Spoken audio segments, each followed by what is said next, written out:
The first-class cabin of Liberty Sky, Flight 297, wasn't quiet in a peaceful way. It was quiet in the way people get when they sense danger but don't understand it yet. A strange heaviness hung over the Freedom Suite section, and every passenger could feel it even if they couldn't explain why.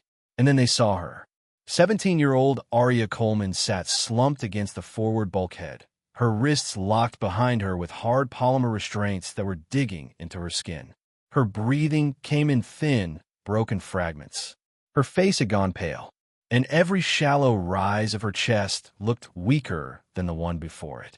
Standing over her like she had just stopped a national threat was senior flight attendant Patricia Doyle, a woman known on every Liberty Sky route for treating first class like her personal kingdom. She looked proud, even self-satisfied, completely convinced she had handled a dangerous situation. She had no idea how catastrophically wrong she was, because the man sprinting across the tarmac toward the aircraft wasn't just a parent in a panic. He wasn't just a business executive trying to reach his daughter. He was the billionaire founder of the very conglomerate that owned Liberty Sky Airlines. And once he reached that door, nothing about this flight or this airline would ever be the same. But no one inside the cabin understood that yet. They only saw the aftermath. They didn't see the moment everything started unraveling. The boarding process had already been tense. The flight was running behind schedule, and passengers were restless.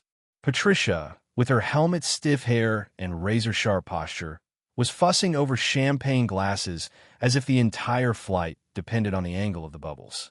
She turned when a figure entered the cabin. A teenager. Hoodie, joggers, worn sneakers, backpack slung over one shoulder. Noise-canceling headphones covering half her face.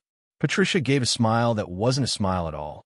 "Sweetheart," she said, in that patronizing tone meant to sound polite but designed to sting. "Economy is that way. Just keep walking until the numbers look familiar." The girl pulled one headphone away from her ear. "Oh, I'm good," she said softly. "I'm in Suite 1A. The whole cabin paused. A businessman in 1B lowered his newspaper. A couple turned in their seats. A quiet wave of disbelief floated through the room. Patricia blinked once, then laughed, a short, incredulous sound. "Honey, Suite 1A costs more than most people make in 2 months. Let me see your pass." Aria didn't argue, didn't roll her eyes, didn't talk back. She simply held out her phone, her hands trembling slightly, exhaustion from a 36-hour robotics competition hitting her all at once. She just wanted to sit down, just wanted to breathe. Patricia snatched the phone without permission. The digital boarding pass was unmistakable. Aria Coleman, 1A, Freedom Suite, Priority 1. But Patricia didn't even try to scan it.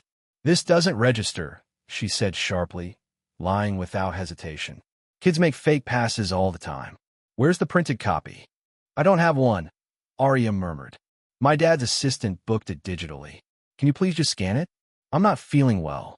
Her chest tightened again. Her breathing was thin, ragged. She needed to sit. She needed her inhaler.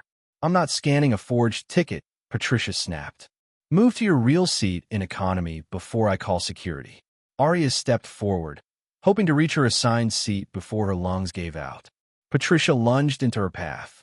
"Don't approach me," she barked. "That is assault on a crew member." The atmosphere shifted.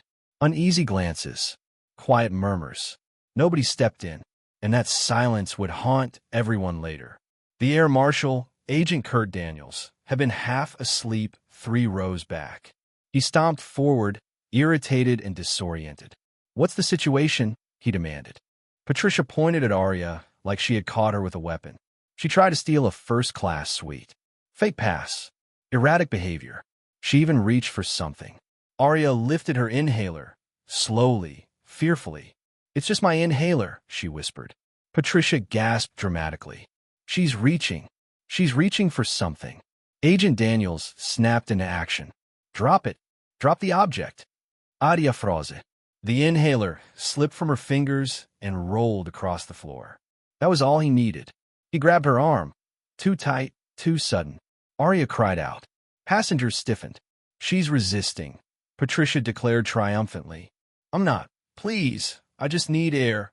Aria's voice cracked, her breathing spiraling into panic. When she tried to reach for her inhaler, the marshal misinterpreted the movement as aggression. He tackled her. Her body hit the floor with a sickening thud. Gasps erupted around the cabin. A nurse in row 2 shot to her feet. "That is a child. Let her breathe. Sit down, or you'll be restrained too," the marshal shouted. Arya wheezed, choking on invisible air. Her lungs locked up. Her vision blurred. Her hands shook uncontrollably. "I can't breathe." "You can breathe well enough to talk," Agent Daniels said coldly. Her eyes rolled back. Her body went limp. Still, he forced her arms behind her, tightening the cuffs until her skin split. Passengers began yelling. Phones were filming. The nurse begged for scissors. Patricia marched to the crew tablet, still convinced she was right. "Let me prove she doesn't belong here," she muttered. She tapped the manifest, scrolled, and froze completely. 1A Arya Coleman, VIP priority, executive family. Her stomach dropped. Her breath stuttered. But instead of admitting the truth, she clung to her pride like a life vest. She must have hacked the system. Yes, that must be it. But her voice sounded small now. Weak, desperate. On the floor, Arya's breaths came in shallow, fading gasps. Her lips were losing color. Her pulse fluttered like a dying spark. The nurse pressed her ear to Arya's chest. "She's barely breathing. Someone call paramedics now." The captain finally rushed out, but he was too late to stop what had already happened. Then came the pounding on the cabin door. Hard, urgent, unmistakable. The gate agent's voice cracked through the intercom, trembling. "Captain, you need to open the door. Mr. Cole is here. He's demanding entry." He saw the live stream. Passengers froze, because everyone in the aviation world knew what the Cole Meridian Group was. And the man behind it, the man pounding on that door, wasn't just a furious father. He was the owner's owner, and he was second from stepping inside. The cabin doors swung open so sharply that several passengers flinched. The air seemed to change temperature the moment he stepped inside. Anyone who had ever seen him on television recognized him instantly. Tall, sharply dressed, expression carved from cold stone. Marcus Cole, founder of the Cole Meridian Group, the parent company of Liberty Sky Airlines. This wasn't the Marcus Cole from magazine covers or business conferences. This was a father whose child was lying unconscious on the floor, and nothing in the corporate world was more terrifying than that. He didn't yell. He didn't rush. He moved through the narrow doorway with a slow, deliberate stride that cut through the cabin like a blade. Every flight attendant in sight stiffened as if gravity itself had thickened around them. His eyes didn't scan the room. They locked directly on the small, unmoving body near the bulkhead. "Arya," he breathed, but his voice wasn't loud enough for her to hear. It wasn't meant for anyone else anyway. It was the kind of sound a parent makes when the world has been ripped out from under them. He knelt beside her, his expensive suit touching the same carpet that had bruised her. His hand hovered for a second, shaking very slightly before brushing a strand of hair from her forehead. Her skin felt cool. Too cool. The nurse looked up at him. "She's breathing, but it's faint. Her airway collapsed. She needs oxygen and immediate medical attention." Marcus nodded once, a silent command to himself to stay in control. His jaw tightened. His breathing slowed, but his eyes burned. He lifted Arya's wrist gently. The skin was broken where the cuffs had bitten through. His thumb traced the red, swollen marks. There was blood. There was swelling. There was pain she never should have felt. He stood. He didn't raise his voice. He didn't need to. The room sensed what was coming. "Who?" he said. "Put their hands on my daughter?" The words were soft, too soft, and that softness carried more danger than any shout could. Patricia Doyle was pressed against the beverage cart, trembling so violently she could barely stay upright. Her mouth opened, but the sound died in her throat. Agent Daniels stepped forward, puffing out his chest as though rank could shield him. "Sir, I'm the federal marshal assigned to this flight." The passenger was uncooperative, refused commands, and attempted to. Marcus didn't even blink. He reached down, picked up the broken cuff ties from the floor, and held them up between his fingers. "This?" he asked calmly. "You used this on a child?" Daniel swallowed. She was resisting. She reached into her pocket. Could have been a weapon. Marcus tilted his head slightly. A weapon, he repeated. The inhaler you slapped out of her hand. The businessman in 1B, still filming, spoke up. She wasn't resisting. She was asking to breathe. Daniel scowled. Sir, with all due respect, I followed standard. Marcus stepped closer. There was no anger in his face. No tensión. Just an icy stillness that made the marshal freeze. You put my daughter on the floor, he said quietly. You cut off her air. You ignored her when she begged for help. And you call this standard? Daniels opened his mouth, but nothing came out. Marcus turned his attention to Patricia. Her makeup streaked down her cheeks. Her hand shook. She tried to steady her voice. Mr. Cole, I didn't know who she was. The ticket didn't scan. I was protecting the flight. Marcus's stare didn't soften. You didn't check the manifest, he said. Patricia blinked rapidly. The system must have failed. Or she tampered with it. She looked suspicious. He took a step toward her. She stepped back instinctively until her spine hit the galley wall. Suspicious? He asked. Because she wore a hoodie?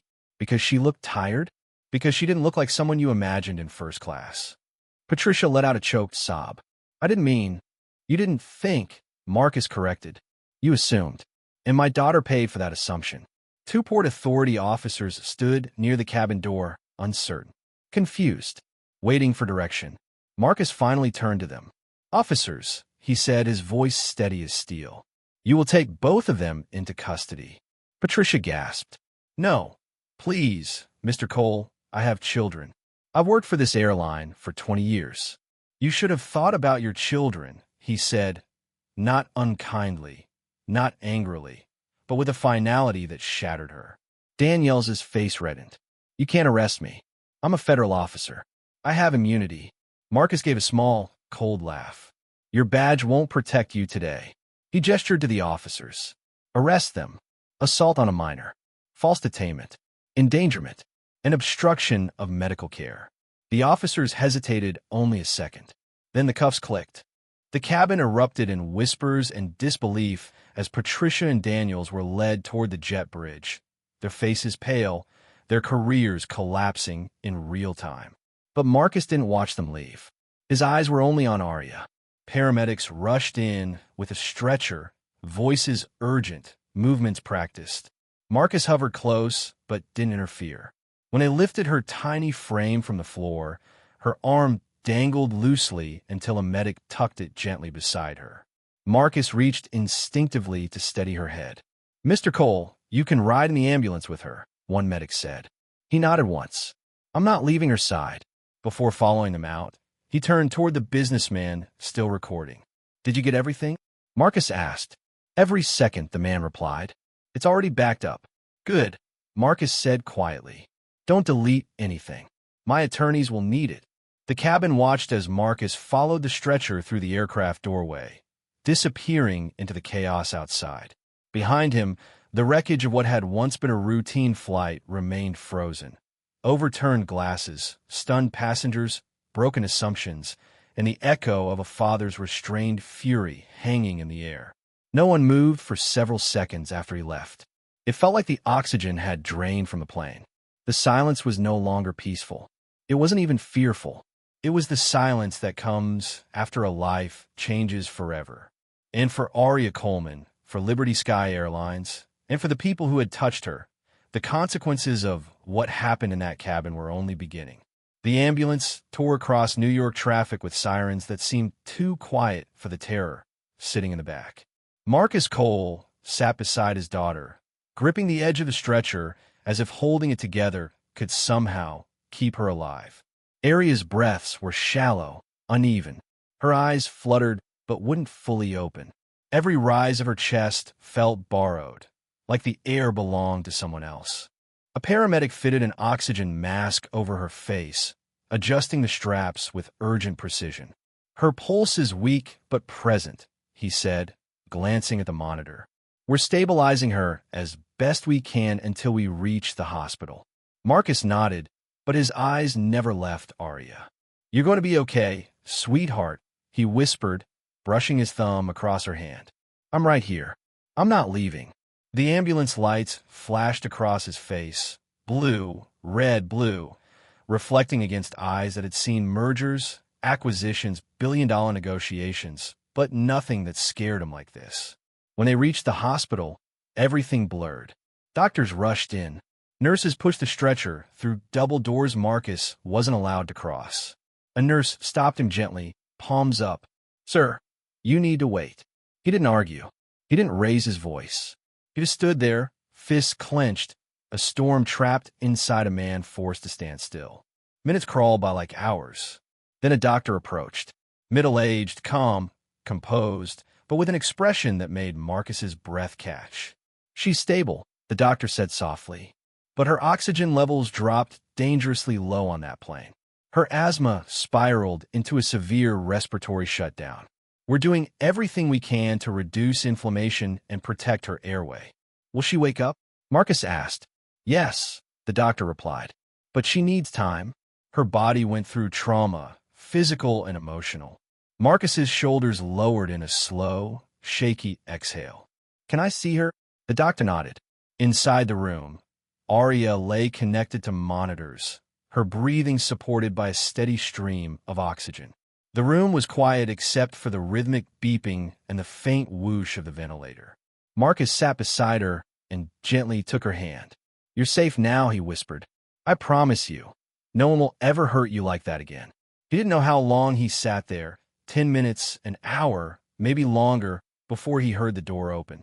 It was Adrian Shaw, his chief legal officer, the man Marcus trusted more than any attorney in New York. Adrian walked in carrying a tablet and a folder stuffed with documents. His suit was immaculate, but his expression was grim. "I got here as fast as I could," Adrian said. "I've reviewed the footage already." Marcus looked up slowly, and Adrian's jaw tightened. "This is bad," he said. "Very, very bad for them." He set the tablet on the bedside table and played the video. The enhanced audio was crystal clear.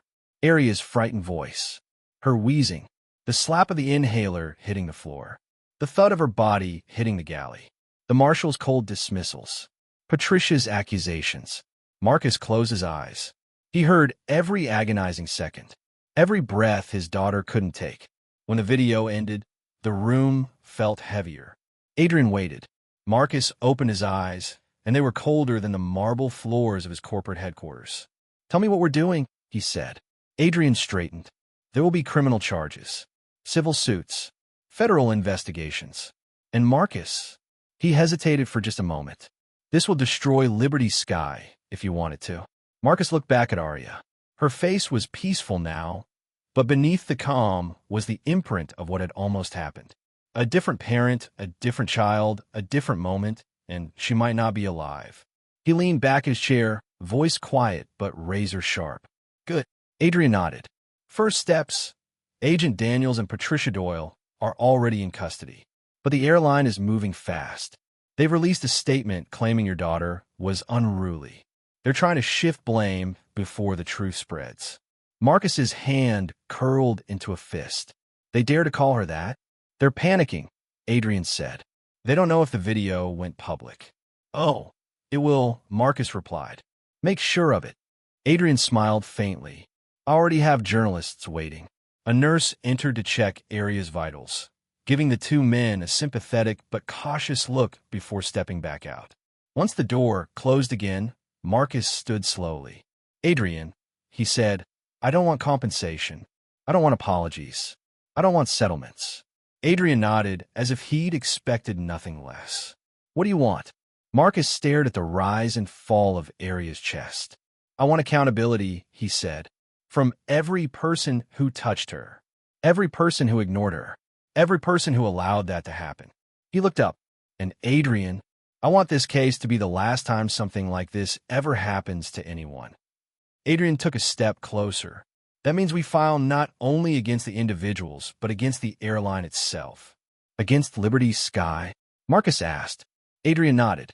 "For negligence, for failing to train their staff, for allowing bias, mishandled procedures, and unqualified personnel to operate their flagship cabin." Marcus breathed out slowly. "Do it." Adrian prepared to leave, but paused at the door. "There's one more thing," he said. Marcus raised a brow. The media is already catching wind of what happened, Adrian said. Once this goes public, things will move fast. You need to be ready. Marcus glanced at his daughter. I'm ready. The room fell quiet again after Adrian left. Marcus leaned forward, pressing his forehead gently to Aria's hand. I'm here, he whispered, and I'm not letting this go. Hours passed. The night deepened.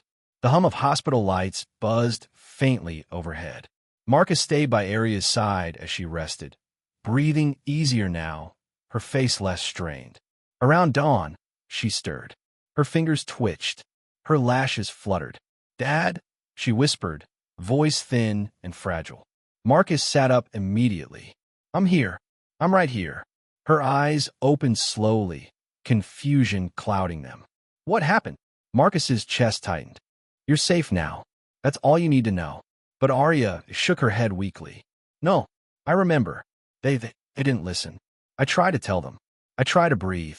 A tear escaped the corner of her eye. Marcus caught it with his thumb. You don't need to relive it. Not now. She swallowed hard. Are they gone? He nodded. They'll never come near you again. Her breathing steadied slightly.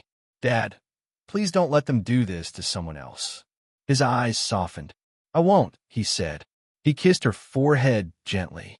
This isn't over, he whispered. Not even close. And as the sun rose outside the hospital window, casting the first light of morning across Aria's bed, Marcus Cole made a quiet promise in that sterile, humming room. This would not be a story about fear. It would be a story about justice. A story about consequences. A story the world would not forget.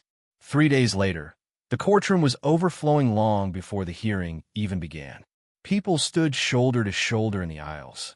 Reporters squeezed together with their cameras raised high, waiting for the most anticipated case New York had seen in years. Every news network had arrived. Every journalist wanted a glimpse. Every spectator wanted to hear how a teenage girl nearly lost her life at the hands of those meant to protect her. And at the center of it all sat Aria Coleman. She wore a simple black blouse, her left arm secured in a firm brace, a visible reminder of the force used against her. Her face was thinner than before, her cheeks slightly hollow, but her eyes, though cautious, were awake now. A little stronger, a little determined. Marcus sat beside her, dressed in a navy suit that made the air around him feel colder. He didn't look at the crowd. He didn't look at the reporters. His eyes stayed on the empty witness stand as if he could already see the truth being dragged into the light. On the other side of the room, the defendants sat behind their table. Agent Kurt Daniels looked smaller than he had on the plane. He no longer had the confidence of authority behind him. No badge, no weapon, no aircraft cabin where his commands could echo with power. He wore a suit that strained around his shoulders and shifted uncomfortably in his seat, as though the chair itself resented him. Patricia Doyle sat rigid beside him. Her hair was no longer molded into place. Her makeup had been washed away by tears some time earlier. She clutched a tissue in her hand, but it had long since shredded under her trembling fingers. Her eyes darted around the room, searching for someone to blame, someone who might defend her. She found no one. Then the double doors opened. The judge entered, stern, sharp-eyed, and unshakable. And as the room rose, Aria flinched at the sudden movement. Marcus squeezed her hand, grounding her, reminding her she wasn't alone. When everyone sat, the judge's voice cut through the tension. We are here to hear testimony regarding the actions of Federal Marshal Kurt Daniels and Liberty Sky Senior Flight Attendant Patricia Doyle in relation to the assault and unlawful detainment of minor passenger Aria Coleman. The words sent a ripple across the room. The prosecution called its first witness, Agent Daniels. He walked to the stand with stiff shoulders, unable to meet the eyes staring at him. After swearing in, the prosecutor, a sharp, composed woman named Evelyn Rhodes, stepped forward. Mr. Daniels, she began, in your report, you stated that the passenger displayed aggressive behavior. Is that correct? Yes, he said quickly. She refused instructions. Rhodes nodded slowly. Agent Daniels, are you aware that the passenger in question weighs 108 pounds? Yes. And she is 17 years old? Yes. Did you feel physically threatened by her? Daniels hesitated. It's not about size, he said. It's about behavior. She reached into her pocket after being told not to. Rhodes lifted a clear evidence bag, holding it where the jury could see. Is this what she reached for? Inside the bag was a small, blue inhaler. A murmur swept across the gallery. Daniel swallowed. I didn't know what it was at the moment. Agent, Rhodes said, her tone firm. You've been trained for over a decade. In your professional experience, does this object resemble a firearm, a knife, or any form of explosive? He shifted uncomfortably. No, but it clicked. I thought. You thought. She let the word hang in the air. You thought a medical inhaler was a weapon. Daniels clamped his jaw shut. Rhodes pressed a button on the podium. A screen lit up behind her. Let's review the audio, she said. The courtroom fell silent. The playback began. Aria's voice echoed through the speakers, trembling, desperate. I can't breathe. Then Danielle's voice, flat and cold. You can breathe well enough to talk. On the screen, Aria was slammed to the floor. A loud crack cut through the audio. The sound of pain, a bone forced past its limit. In the front row, Aria flinched involuntarily, her good hand gripping Marcus's tightly. The video ended. No one moved. Rhodes took one step closer to the witness stand. Agent Daniels, she said quietly, do you still claim this was an appropriate response? Daniels stared at his hands. His voice stumbled. I was following protocol. Rhodes tilted her head. Protocol to tackle a minor who asked to breathe? He said nothing. She turned away from him. The silence around them wasn't quiet. It was suffocating. Next came Patricia Doyle. She looked as though she might faint before even reaching the stand. After she swore in, Rhodes approached her with unreadable calm. Mrs. Doyle, you claimed in your statement that the passenger refused to show a valid ticket. Patricia sniffled. Yes, the ticket didn't scan. Rhodes tapped her tablet. Digital forensics show that you never attempted to scan it. Instead, you looked at the screen for 1 second and declared it invalid. Why? Patricia twisted the tissue between her fingers. I thought it was fake. Kids forge things all the time. She was standing in a first-class cabin wearing a hoodie, Rhodes said. Is that what made you assume she didn't belong? I treat everyone the same, Patricia whispered. Rhodes didn't look convinced. You called for security because a teen girl stood in the aisle. Patricia's voice cracked. She was acting strange. I didn't know who she was. No, Rhodes corrected softly. You didn't bother to find out. Patricia's mouth opened, but tears choked the words. The courtroom watched her unravel. Then Rhodes asked a question that broke what little defense she had left. Mrs. Doyle, if that same boarding pass had been shown by a man in a business suit, a white man, would you have reacted the same way? Patricia's eyes widened, filling instantly. I didn't think. No, Rhodes said again. You assumed. The word hit Patricia harder than any sentence could. After the testimonies, the prosecution rested. The courtroom sat in electric stillness, knowing the truth had been laid bare, knowing the excuses had fallen apart, knowing the judgment ahead would change everything. Aria exhaled shakily, leaning into Marcus's side. He placed a protective arm around her, steady, unshaken. The judge dismissed the court for the day, but the whispers followed them out into the hallway. Whispers about guilt, about consequences, about the terrifying power of assumptions. As Marcus and Aria stepped outside, cameras flashed instantly. Reporters shouted questions from every angle, trying to capture the face of the girl who had shaken an entire industry. Marcus shielded her with his arm, guiding her through the swarm. This wasn't over. The world hadn't heard the final verdict. But somehow, Aria felt a spark of strength return to her chest, a spark that had been nearly crushed under the weight of that plane's carpet. Because for the first time since that terrifying flight, she wasn't just surviving. She was fighting back. The next morning, the courthouse was even more crowded. News vans blocked the sidewalk. Photographers crowded the steps.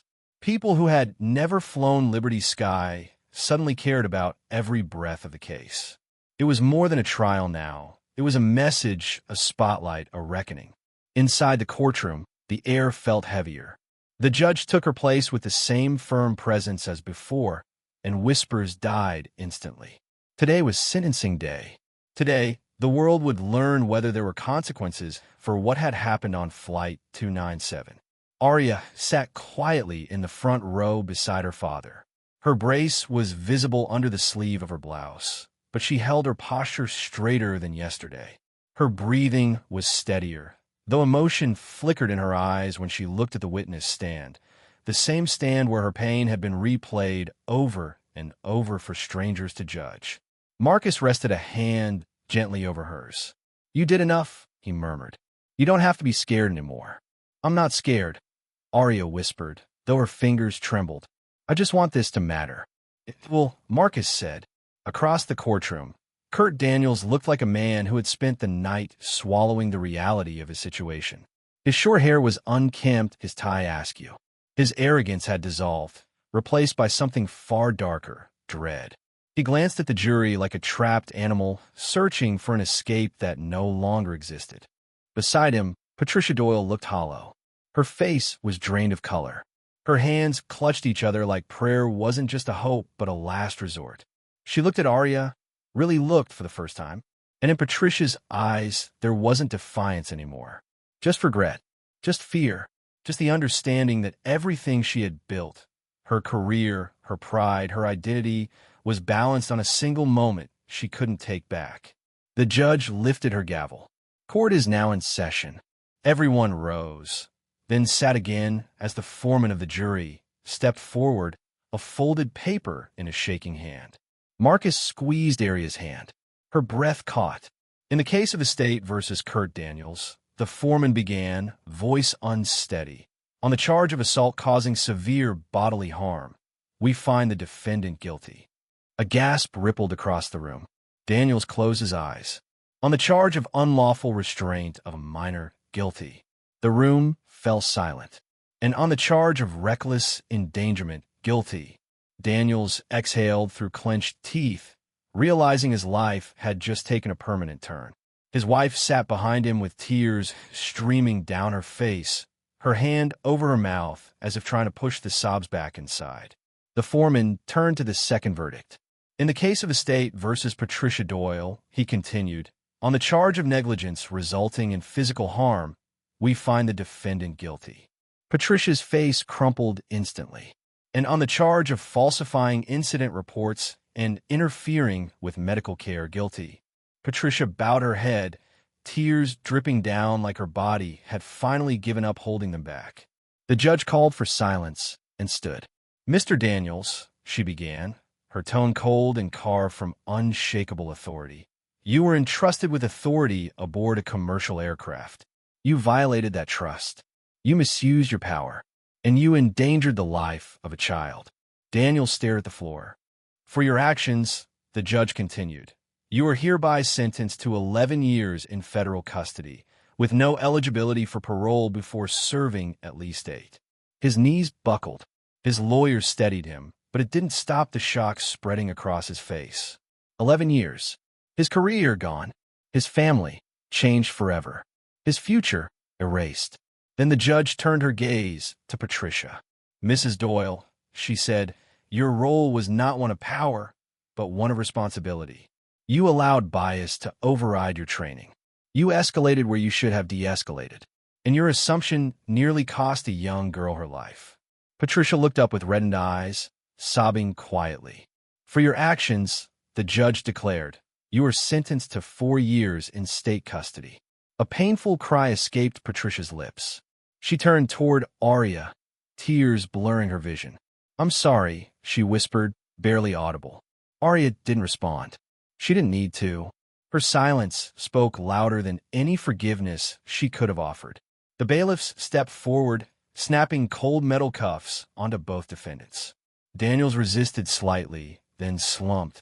Patricia didn't resist at all. She looked like a person who had lost not just her freedom, but the future she thought she deserved. But the courtroom wasn't done.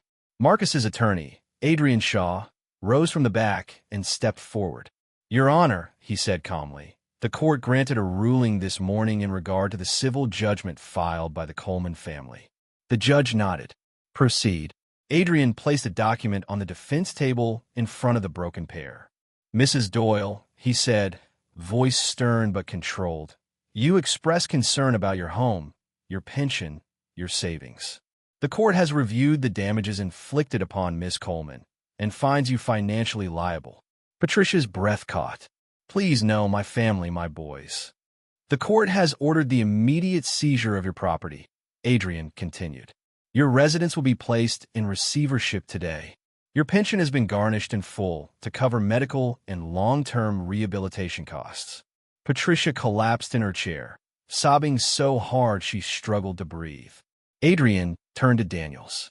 "Mr. Daniels," he said, "the civil penalty against you totals more than $4 million. The court has authorized garnishment of any future wages, retirement accounts, and assets in your name." Daniel stared at the papers, expression blank, as if trying to process a punishment that went far beyond prison. Adrian gathered his documents and stepped back. The courtroom descended into chaos. Gasps, murmurs, TVs flicking on with breaking news banners, commentators whispering rapid updates into microphones. But Arya didn't look at any of it. Her eyes were fixed on the two people who had terrified her, broken her trust, and nearly taken her life. And now, for the first time since that terrible day on Flight 297, she didn't feel weak. She didn't feel scared. She felt free. Marcus touched her shoulder gently. "It's over," he whispered. She nodded, though her eyes glistened. As the bailiffs pulled Daniels and Patricia to the side door, one screaming in rage, the other sobbing uncontrollably, Arya exhaled a long, shaky breath. She stood. She walked with her father out of the courtroom into a frenzy of flashing lights and microphones. Reporters shouted her name, the world clamoring to hear her story. But Arya wasn't thinking about cameras or headlines. She was thinking about breathing, about healing, about living. And as she stepped into the sunlight for the first time since that horrible day on the airplane, she felt like she truly could. A full year passed before the world stopped talking about Flight 297. But for the people involved, the echoes of that day never really faded. Trauma doesn't disappear. It reshapes you, carves new parts into your story, and forces you to rebuild whether you're ready or not. And for Arya Coleman, the rebuilding began long before the headlines cooled. It began in the quiet moments. The first time she stepped outside without flinching, the first night she slept without jolting awake, the first deep breath she took without fear gripping her chest. Healing was slow, unpredictable but steady. Each small victory mattered. Still, the world outside didn't wait. One rainy morning in Queens, a city bus rolled past a faded grocery store with peeling paint and a flickering sign. At the stop stood a woman wearing a worn-out blue smock with a name tag that read Brenda, trainee. Her shoes were soaked. Her hair, once stiff and polished, hung limply around her face. She clutched a small lunch bag, the kind you pack when you can't afford to eat out. She glanced up as the bus approached, then looked away quickly as water splashed her ankles. She was 54 years old, and her life had unraveled faster than she ever imagined. Patricia Doyle, once proud, once commanding, once obsessed with control, now struggled to pay rent on a one-bedroom apartment she shared with her sister. Her house was gone. Her pension was gone. Her reputation was gone. Liberty Sky had erased her name from their staff directory within hours of her sentencing. She boarded the bus quietly and sat at the window. As it pulled away, her eyes lifted to a billboard towering above the street. And there, staring back at her in bold, striking colors, was Arya, the girl she misjudged, the girl she dismissed, the girl she hurt. Arya was pictured in a sleek white blazer, hair pulled back, confidence radiating through the frame. She held a smartphone with a new app displayed proudly. The words beside her read, Arya Coleman, founder of AirSafe Connect, reinventing passenger protection one flight at a time. Patricia's throat tightened. Her eyes filled with tears she didn't bother hiding. Arya had become an innovator, a leader, a symbol, and she, Patricia, had become the warning. She pressed her forehead against the cold bus window. "I'm sorry," she whispered to no one. But the city didn't hear her.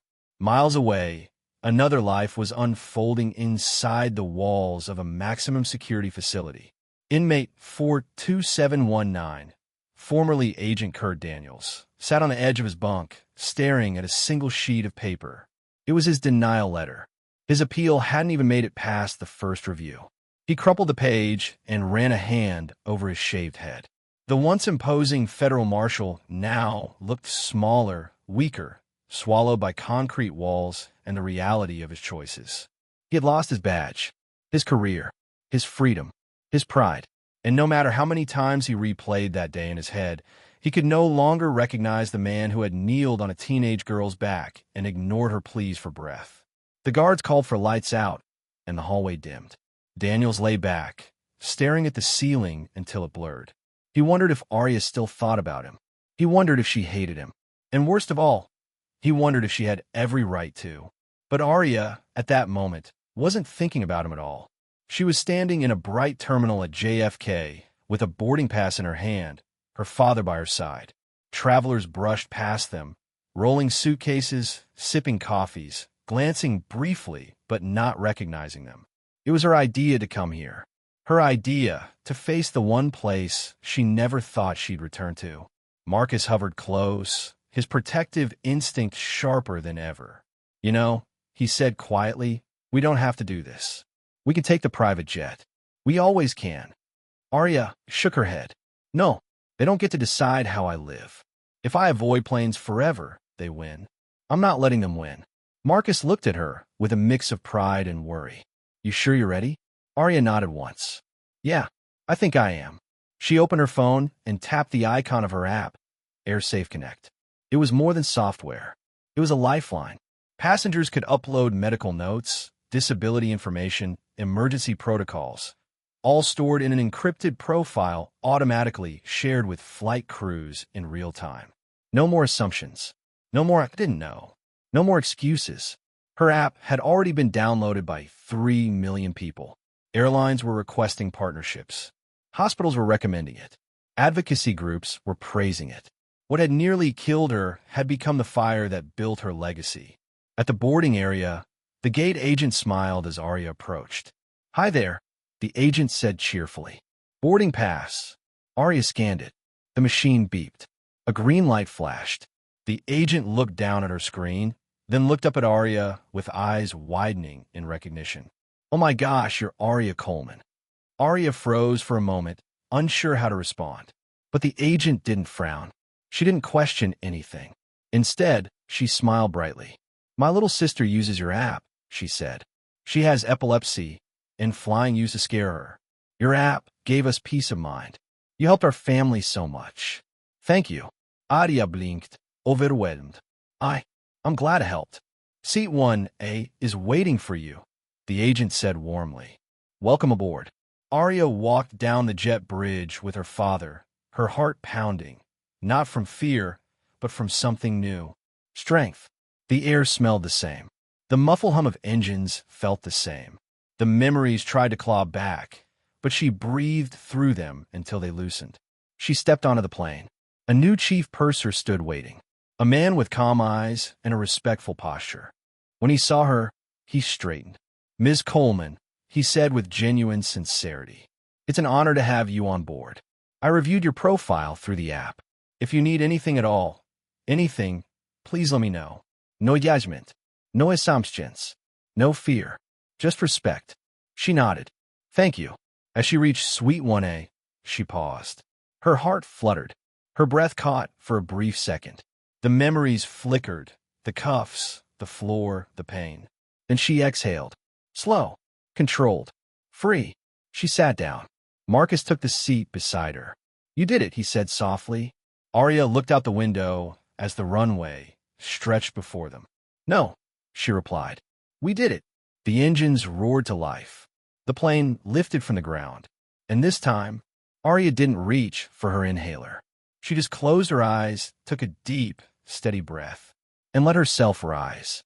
The flight to Los Angeles took off smoothly, climbing into a sky washed in early morning light. For Arya, every second of ascent felt like reclaiming a part of herself, a part that had been left on that cabin floor a year earlier. She watched the clouds drift beneath her window, a soft white ocean stretching endlessly. Her reflection in the glass no longer looked like the terrified girl from Flight 297.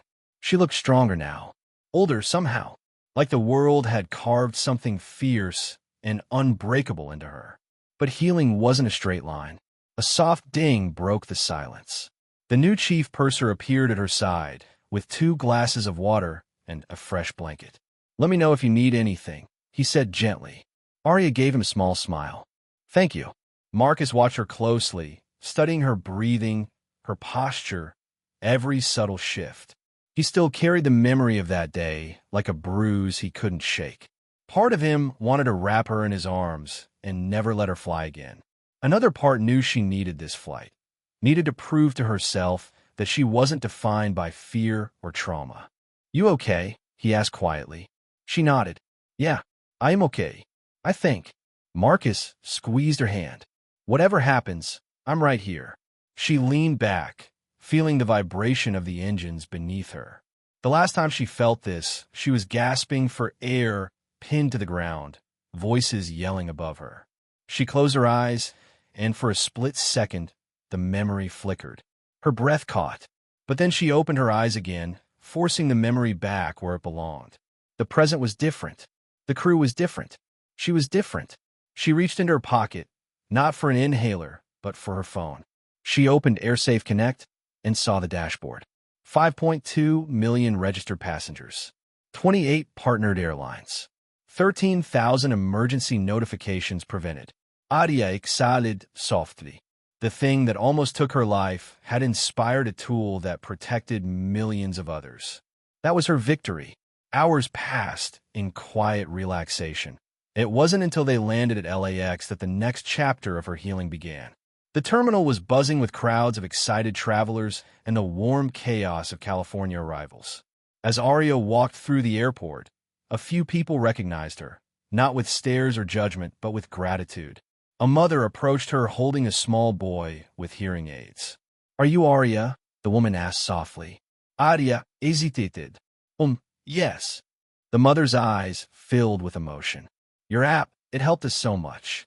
My son gets overwhelmed when we fly." But the crew knew everything they needed. They didn't treat him like a problem. They treated him like a person. "You made that happen. Thank you." Arya blinked. "Stand. I'm really glad it helped." The boy waved. Arya waved back. Then another traveler recognized her. And another. And another. Not because she was a victim, but because she had turned her pain into something powerful, into something meaningful. Her chest felt warm, full, steady. Marcus stepped beside her. "See? You've done something incredible." Arya looked up at him with a small smile. "We did." They were escorted to a waiting car, but as they drove through Los Angeles streets, Arya stared out the window in quiet reflection.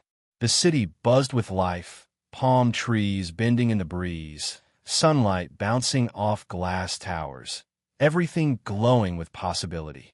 Yet somewhere else in the country, the consequences of the past were unfolding in very different ways.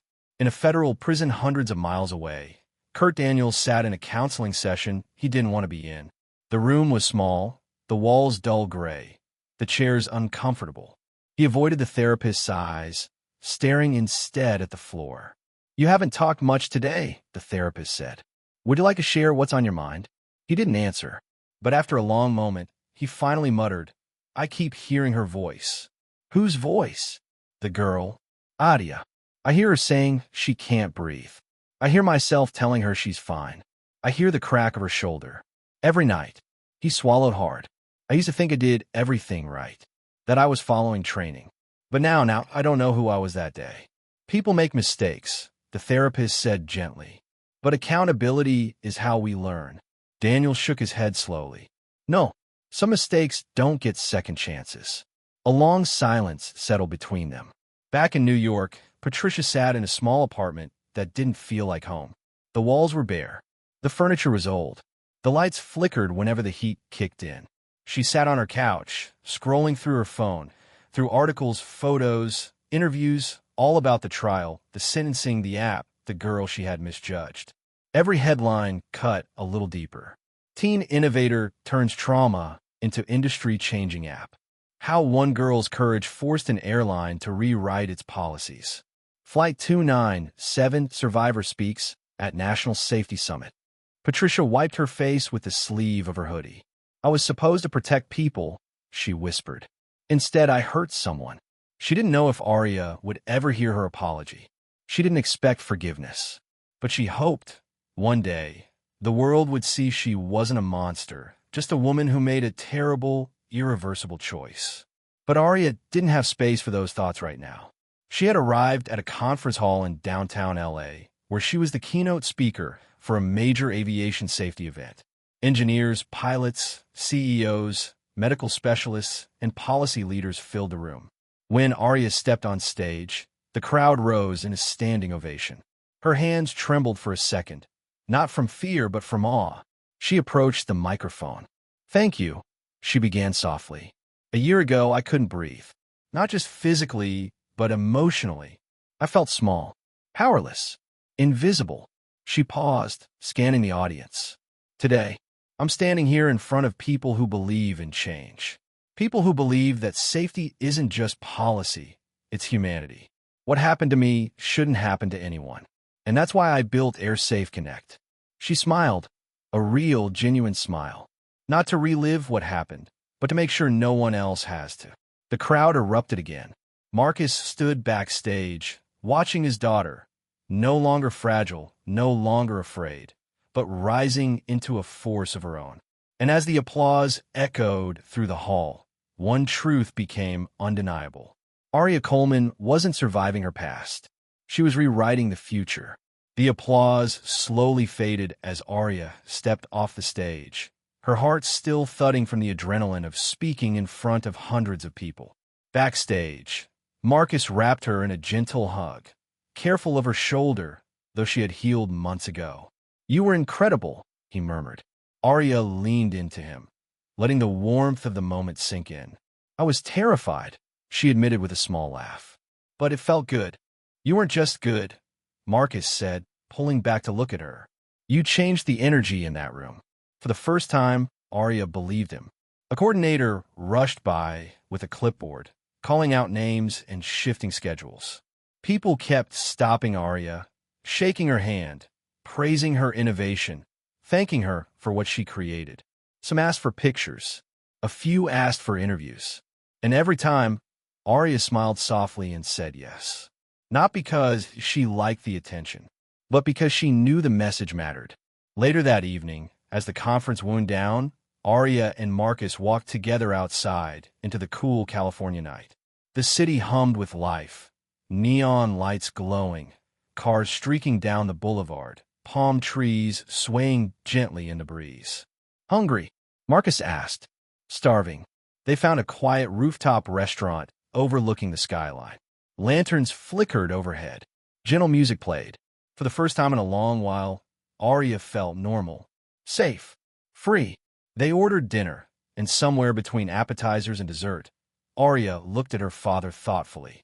"Do you think," she said slowly, "that if everything hadn't happened, I would have still created AirSafe Connect?" Marcus took a breath. "Maybe," he said. "Maybe not. But what matters is that you turned something awful into something powerful. You made meaning out of something that tried to break you." Arya looked down at her fork, twisting it gently between her fingers. "I keep thinking about Patricia," she whispered, "and the marshal, and how different their lives are now." Marcus didn't interrupt. He knew Arya wasn't doubting the justice. She was trying to understand the human impact of it. "I don't hate them," she said quietly. "I thought I would, but I don't. I just wish they had listened." Marcus reached over and gently placed his hand over hers. "You didn't destroy their lives," he said. "Their choices did. And the world doesn't change unless consequences exist." Arya nodded, though a small ache stayed in her chest. She wasn't responsible for their downfall, but she couldn't pretend it didn't affect her. As they left the restaurant, her phone buzzed. A notification popped up. "AirSafe Connect, live media alert. Your keynote speech has gone viral. 16 million views in the first 4 hours." Her breath hitched. 16 million? Marcus chuckled. "You're a phenomenon now." "Great," she groaned. So that means no hiding at the grocery store anymore. But she smiled anyway. Later that night, back at the hotel, Arya sat by the window, watching the lights of Los Angeles glitter like a sea of stars. She pressed her forehead lightly against the glass, thinking. Inside a prison 2 states away, Kurt Daniels stared at the small TV in the common room. The news was replaying a clip of Arya's speech. He watched her standing tall, poised, inspiring millions. He turned the volume up. As Arya spoke about compassion, safety, and human dignity, something inside him cracked, something he had been too stubborn to face for too long. He looked down at his hands. These were the hands that had pinned her down, hands that once symbolized authority, now symbols of shame. A younger inmate walked past. "Hey, isn't that the girl you?" Daniels didn't let him finish. "Yeah," he said flatly. "That's her." The boy whistled. "Man, she's changing the entire industry." Daniels didn't reply. His throat felt tight. He shut off the TV and walked back to his bunk, sinking down slowly. He had once believed his strength came from control, but now he realized true strength came from something else entirely. And he didn't have it. Not yet. Across the country, Patricia Doyle stood outside a community center in Brooklyn, wearing the same worn smock she wore at her grocery job, except tonight, she wasn't working. She was attending a support group for adults facing the consequences of past mistakes. She clutched a paper cup of lukewarm tea and stared awkwardly at the floor as others spoke. When it was her turn, she hesitated. "My name is Patricia," she said softly, "and I'm here because I hurt someone young, someone innocent, and I can't undo it." Her voice broke. "I thought I was doing my job. I thought I was being cautious. But the truth is, I judged her. I assumed. And because of that, she almost died." The room was quiet. No one condemned her. No one applauded her. They simply listened. For the first time, Patricia felt something loosen inside her chest, a truth she had been too afraid to say out loud. "I want to be better," she whispered, "even if it takes the rest of my life." But back in Los Angeles, Arya didn't know about any of this. Her world was moving forward one step at a time. The next morning, she woke early and stepped onto the balcony of her hotel. The sky was still dark, but hints of sunrise glowed behind the city towers. She breathed in deeply, the cool air filling her lungs without struggle. No fear, no flashbacks, just breath. She sat down with her laptop and opened a blank document labeled AirSafe Connect, Next Phase. New ideas flowed into her mind. Biometrics syncing, crew accountability logs, passenger distress alerts, accessibility integration for neurodiverse travelers. Every idea was born from the same vow she had whispered beside her hospital bed. No one else would suffer like she did. A knock came at the door. "Come in." Marcus entered holding 2 cups of coffee. "Morning, genius." She laughed. "Morning." He glanced at her open screen. "Working again? Didn't you just change aviation yesterday?" Arya rolled her eyes. "Dad, there's so much more to do." He handed her the coffee. "And I'll be here for all of it." Her phone buzzed. A message from the Federal Aviation Administration. Subject: Invitation to speak at National Aviation Reform Summit. Her breath caught. She looked at her father. "We're just getting started," Marcus said. Arya smiled. A slow, confident smile full of determination and fire. And for the first time in her life, she didn't just feel like she was breathing. She felt like she was soaring. The National Aviation Reform Summit was held in Washington, D.C., inside a massive marble hall where the most powerful figures in transportation gathered once every decade to propose new safety laws. But this year was different. This year, the summit wasn't about numbers, policy graphs, or technical manuals. This year, it was about a girl. As Arya stepped through the polished entrance, every conversation paused. Every head turned. Government officials, CEOs, pilots, engineers, they all knew who she was. Not because she had survived something horrific, but because she had transformed an entire industry using nothing more than her voice and her pain. Marcus walked beside her, but even he stepped back slightly, allowing her to take the spotlight she had earned. Inside, a hush fell over the crowd as the moderator announced, "Ladies and gentlemen, the youngest keynote speaker in the summit's history, Ms. Aria Coleman. Applause erupted, loud, powerful, overwhelming. Aria's chest fluttered. Her palms grew warm, but she walked confidently to the podium, her heels quiet against the stage floor. She looked out at thousands of eyes waiting for her. She took a breath. "Good morning," she began softly. The microphone carried her voice through the hall, smooth and steady. "When I was 17, I boarded a plane thinking it was just another flight. I never imagined that a misunderstanding, a moment of bias, a single assumption would almost cost me my life." The audience leaned in. "I couldn't breathe," she said. "I said it again and again, but no one listened. Not because they couldn't hear me." Her voice broke slightly, but she steadied herself. "But because they didn't believe me." A painful silence filled the hall. She clicked a remote. A screen behind her lit up, showing a diagram of AirSafe Connect. "It taught me that safety isn't just science, it's humanity. It's listening. It's understanding. It's accountability." Her eyes sharpened. "And that's why I created this." The audience murmured as the full interface of her app filled the screen. "This system eliminates guesswork. It ensures every passenger is seen, understood, and protected before they even step onto the plane." She pointed toward the features.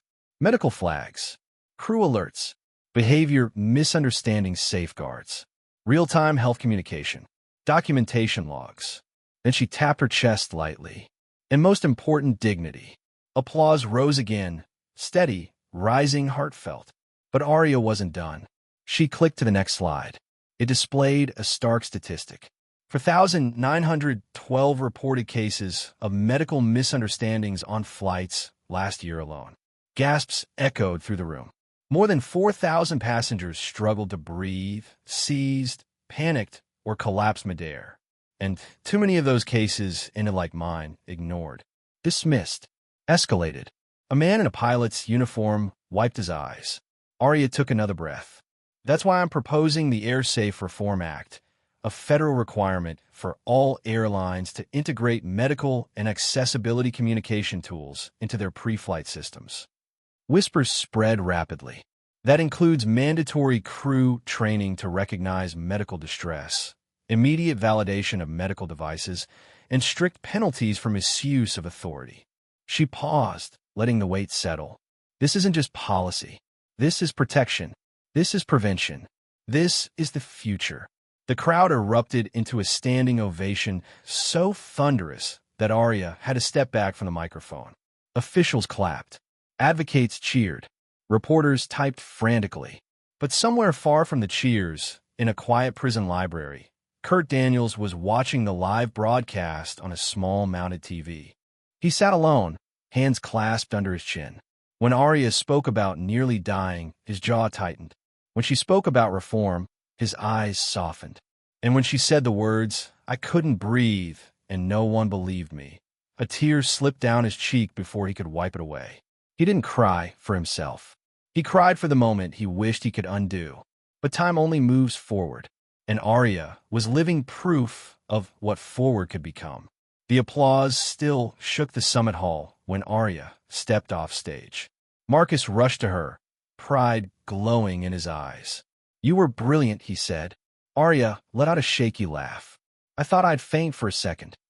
"You didn't," Marcus said, "because you're stronger than anything that's happened to you." People crowded around her, lawmakers, journalists, CEOs from major airlines. Every hand extended toward her. Every voice wanted to thank her, congratulate her, collaborate with her. One airline executive stepped forward. "Ms. Coleman, we'd like to offer you a full consulting role on our new safety division. Your insight is invaluable." Another approached. "We're looking to integrate your app into our global network. You've changed the future of flying." Aria smiled modestly, though her heart pounded with excitement. She had once feared entering airports. Now, the people who ran them were looking to her for guidance. Later that evening, after everything had quieted down, Aria and Marcus walked together through the Washington waterfront. Lights shimmered across the water. Boats rocked gently in their slips, and the cool night air felt refreshing against her skin. "Dad," Arya asked softly, leaning on the railing. Yes. Do you ever think about what life would have been like if none of this happened? Marcus exhaled, watching small ripples across the water. Of course. He turned to her. But I also think we don't get to choose what happens to us. We only choose what we become afterward. Arya looked down at her reflection in the water. I became something better, she whispered. No, Marcus said, wrapping an arm around her. You became who you always were. The world just finally got to see it. Arya's eyes glistened. She leaned her head on his shoulder as the city lights danced below. She had survived. She had healed. She had changed an entire industry. But tomorrow, the world would ask for more. And, for the first time in her life, she felt ready to give it. Months passed after the summit, and the world of aviation was changing faster than anyone expected. New safety protocols were drafted. Airlines scrambled to implement reforms. Training standards shifted. Emergency response teams were retrained. And behind all of it, quietly, steadily, stood the influence of a once frightened girl from a cramped airplane cabin. But the real change wasn't in the laws. It was in the conversations happening at kitchen tables, in classrooms, at airports, between strangers who'd never heard of Arya until her story broke. They talked about empathy. They talked about listening. They talked about the power of one voice and how that voice could save lives. And on a warm spring afternoon, that voice found itself standing in a high school auditorium filled with students who watched her with wide, curious eyes. This wasn't a conference of executives or federal officials. This wasn't a courtroom or a summit. This was something different, more personal. Arya had been invited to speak at a youth leadership panel. Her first event focused entirely on young people. She stood backstage, smoothing her hands over her dress, waiting for her name to be called. You nervous? A coordinator asked softly. Terrified, Arya said with a small laugh, but also excited. The woman smiled. They need to hear you. A moment later, her name echoed through the auditorium. The applause hit her like a warm wave. Students rose to their feet, cheering in a way that felt different from adults, full of admiration, excitement, and hope. As Arya stepped up to the microphone, she saw a girl in the front row wiping tears. A boy beside her held a notebook labeled Future Engineer. Another student clutched a medical device, watching her with gratitude in his eyes. Seeing them all, she felt something stir deep inside her chest. This feeling was worth every pain, every fear, every moment she thought she wouldn't make it. She took a breath. When I was your age, she began, I thought my voice didn't matter. I thought adults made all the decisions. I thought systems couldn't be changed. I thought the world was too big, and I was too small. The room went silent, hanging on her every word. I was wrong. She looked around at the hundreds of young faces watching her. You don't have to wait to grow up to make a difference. You don't need a degree, or money, or power. Sometimes, all it takes is the courage to say, this isn't right.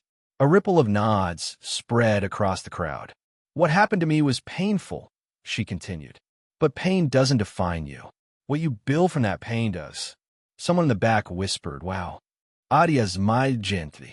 If someone ever tells you your voice is too quiet, too small, too insignificant, remember who you're hearing that from. Because the truth is, your voice might be the one that changes everything. A powerful silence swept the room, a silence full of meaning. As she left the stage, dozens of students rushed to meet her. One girl hugged her tight, whispering, thank you for showing me I'm not invisible. A boy shared that he had asthma too, and traveling had always scared him until her story. Another said she planned to become an aviation engineer because of Arya. Marcus watched from the back with pride that softened even his stern features. The gleam in his eyes wasn't from headlines or achievements. It was from seeing his daughter inspire others in ways he never imagined. That evening, they walked together through a quiet park as golden light streaked across the grass. The air was still. Birds sang soft melodies from nearby branches. Arya sat on a bench overlooking a pond, tracing small circles with her finger on the wooden armrest. You know, she said softly, I used to hate thinking about that day. Marcus sat beside her. I know, but now, it feels like a chapter, not the whole story. He nodded. The beginning of one. She smiled. A group of kids nearby were playing tag, laughing loudly, running in circles past them. One girl tripped, then got back up with a giggle. Arya watched them for a moment. Children completely unaware of the weight the world carries sometimes. Do you ever worry? She asked. All the time, Marcus replied. But then I see what you've become, and I realize you're going to be okay. Arya leaned her head on his shoulder. The sky deepened into purple, and lanterns lit along the walkway. A gentle breeze rustled the leaves, carrying the faint scent of jasmine. She closed her eyes and listened to the breeze, to the laughter of the children, to the quiet hum of a world moving forward. I used to feel like my story was about surviving, she said softly. And now? Marcus asked. Arya opened her eyes, looking ahead with a calm strength. Now it feels like my story is about leading. A peaceful silence settled between them. Far away, inside a dim prison cell, Kurt Daniels lay awake, staring at the ceiling. He didn't know why, but he whispered into the darkness. I hope she's okay. And in a small apartment in Brooklyn, Patricia folded newspapers for recycling when she saw Arya's face on the front page, smiling, confident, radiant. She paused, touched the photo gently, and whispered, Good. She deserves that. Back in the park, Arya stood up, brushing off her jeans. Ready to go? She asked. Marcus rose beside her. Ready whenever you are. They walked toward the path leading back to the car, the glow of street lamps guiding their way. Halfway down the path, Arya stopped, took a deep breath, and smiled. One of those rare smiles that come from freedom, from growth, from becoming someone you're proud of. And in that moment, she realized something. She wasn't just a survivor. She wasn't just a reformer. She wasn't just the girl from Flight 297. She was the beginning of something bigger. A movement, a voice, a legacy. And her story was only just starting.